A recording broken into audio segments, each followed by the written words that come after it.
Good evening, all my little Pokemons. Mewtwo here with an interesting topic. Ballet. Oh? What? You wish to speak of ballet? Well, yes, actually I do.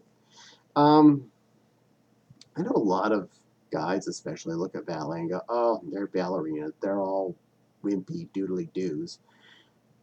And I have found is the exact opposite.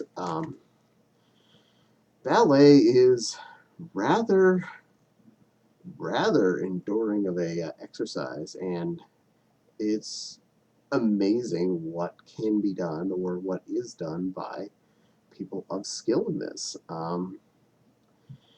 Now, I'm no expert by far. Um, I have a bit of a love of the concept of ballet. I love the maneuvers, the outfits. Obviously, I love the outfits. You should see how much in leotard and tutu I own at this point. I have a problem. But yes, I actually cared enough to try and learn a little bit. I found some videos on YouTube of some basic exercises, some of the simple stuff, the beginner's classes. And I have tried doing some of the posy things, the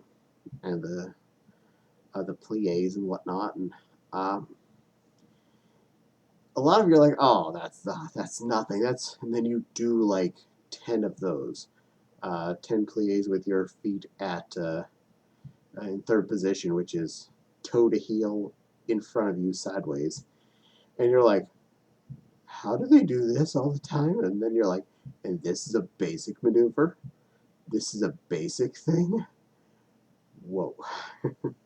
So yes, a lot of the stuff you see a ballerina doing is on stage and shows is well beyond the basics.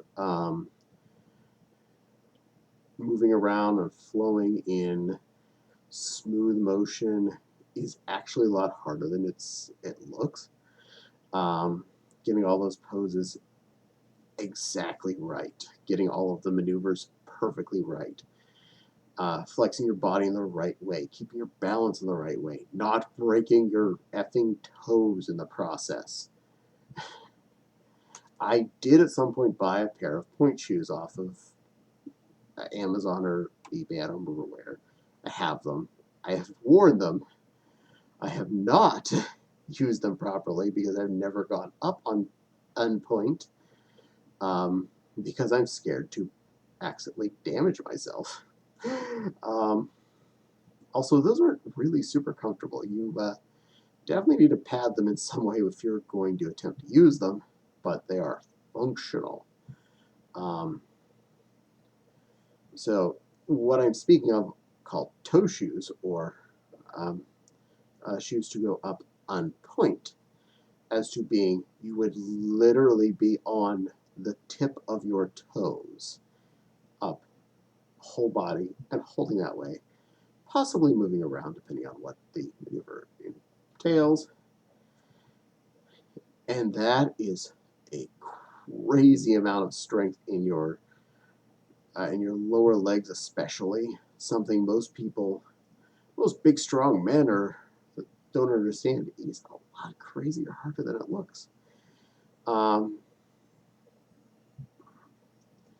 So yeah, I do find it a very powerful sport, a very special sport, and what I'm not ashamed to say, I will keep trying to practice and try and get stronger at, because it seems fun and it's good exercise. So if you're ever interested, there's some beginner ballet classes out on the YouTubes, and you can really learn a lot. You can really get a lot of good exercise doing this stuff. If you're brave enough, yes, by all means, go and actually get a class and do it.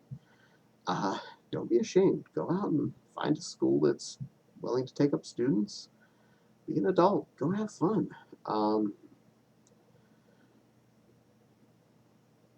And if nothing else, the outfits can be really, really fun too.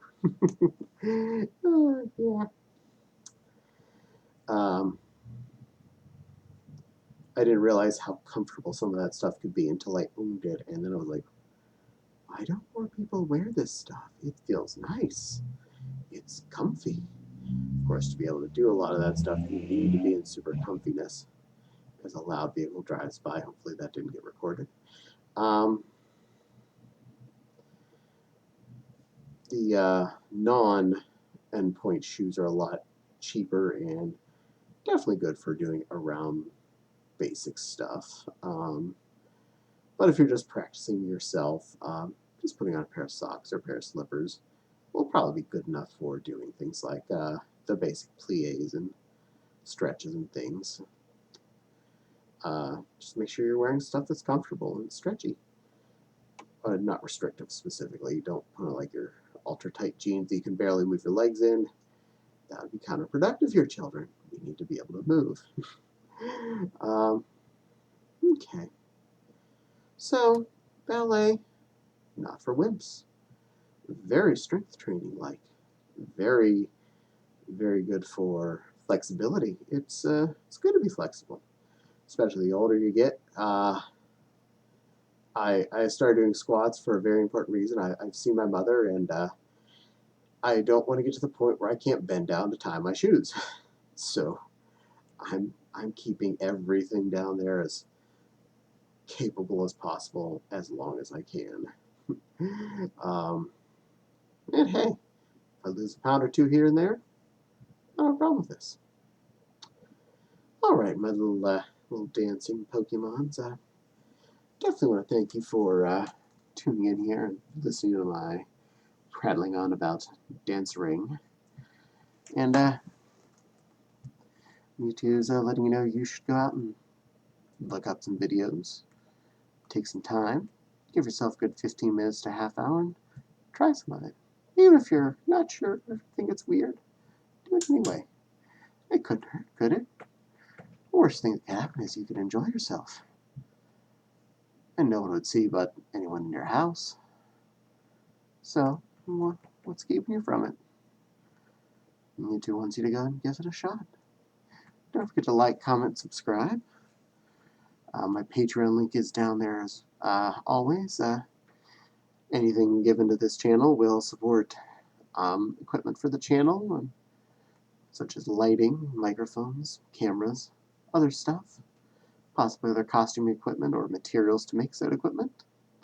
So, yeah, supporting the channel is supporting the art that you enjoy. Not required, just encouraged. So, thank you for watching, and share this with your friends. That's more important than anything else. And go out and do some ballet and try out a few plies of your own. And thank you for watching. Mewtwo will be keeping an eye on you.